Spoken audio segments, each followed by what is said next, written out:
Hey everyone, it's Ryan Leonard with Wolfnest Property Management, and today we're going to be talking about 5 questions you should be asking your property manager. So, first thing is when you have acquired a rental property, and if you are considering a property manager, you want to make sure that you understand exactly what your responsibilities will be, what the property manager's responsibilities will be, and obviously with that investment property, depending on what you paid on it, you want to have a professional manage that for you. Bottom line, a lot of DIY landlords do not know what they're doing, and by not running it effectively, they're missing out on a lot of income, where that becomes more of a business that would be in the red rather than a passive income stream. So, first thing that you want to do when you are, interviewing or looking at property managers is you want to have clear expectations of what they're going to be responsible for and what you are going to be responsible for. Now, not all property management companies are equal, but for the most part, there's about 5 or 6 things that every property manager is going to do. You just want to make sure that, again, you understand what you're going to be responsible for and what they are going to be responsible for. So let's take a look at some of those key ones. First one is rent. Now, if you're not doing a tenant placement type program with a management company, odds are you're doing full service. And part of full service management is going to be the rent collection. So with rent, usually your property manager is going to help give you a rental analysis or maybe a recommended range that the property can rent for. Next, in their lease agreement, they're going to spell out exactly what day that rent is due, and also if there's any grace period, or if there is no grace period. Also, what type of late fees are there, or even month-to-month fees if the lease expires and automatically goes into that month-to-month. What is the tenant going to pay extra for that month-to-month? So again, with rent, they should be helping you with all of this, but if not, that's something that you definitely want to look into.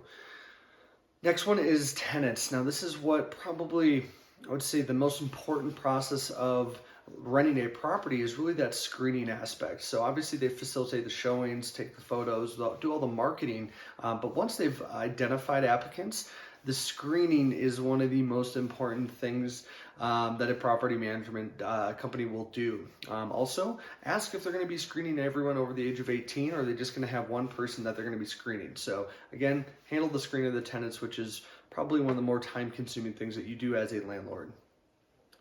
Also, maintenance repairs. Now, this one kind of depends. Some management companies, will handle all maintenance. Even have 24 emergency maintenance like we do here at Wolfnest. Some have in-house. Some have a hybrid model of in-house and using a network of third-party vendors. Really, you need to understand what you're going to be responsible for. Like, are you required to handle the winterization of the sprinkler systems or the swamp cooler if there happen to be one, or is that something that the management company does? Also, yard care when the property is vacant, is that something the owner has to do, or is the property manager taking care of that in between tenants? So again, having a clear expectation on maintenance for the entire property, both interior and exterior, is really, really important. Now, as far as the interview questions that you should be asking those potential management companies, first one is, what do you charge for a management fee? Obviously, you want to know what you're paying.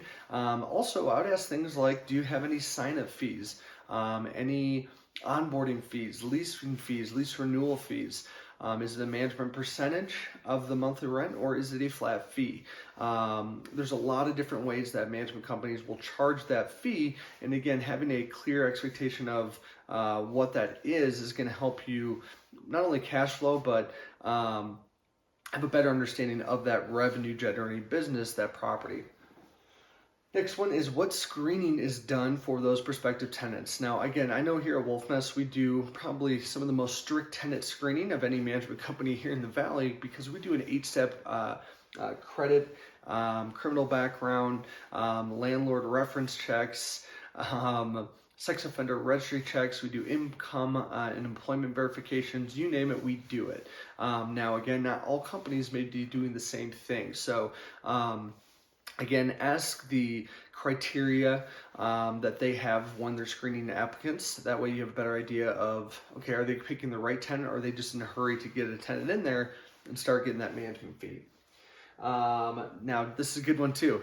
What is your termination clause in your management agreement? Now, us at Wolfnest, we don't have a termination fee, and also our agreement is month to month. I've seen companies who've had some language in their agreements that say that the agreement is indefinite, or that there's a $2,000 cancellation fee if you're not happy. That really doesn't make much sense to me. If they're not doing a great job, why should you have to pay your property manager $2,000 to fire them? So again, make sure you ask what that early termination clause is, and also what that timeline looks like. How many properties does your company manage? This is a great question, because if they only have 3 or 4 properties, they probably don't really know what they're doing, or they're new, or they've lost a lot of clients, and probably for good reason.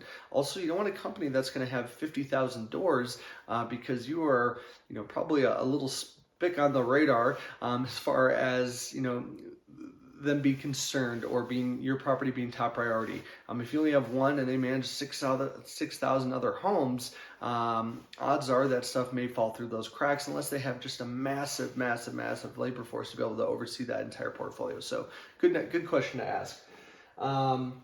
This is a good one too. What authorization limit do you have set up regarding maintenance? So us at Wolfnest, we have a $200 authorization, meaning if a request comes in and it is considered a owner charge, we do not move forward with that request if it's over $200 without submitting that bid over to the owner for approval. Now, not all companies do this. Some have that threshold set at 300, 400, 500, where you're really kind of out of the picture, which can be a good thing and a bad thing. So again, ask about that authorization and what that threshold is going to be.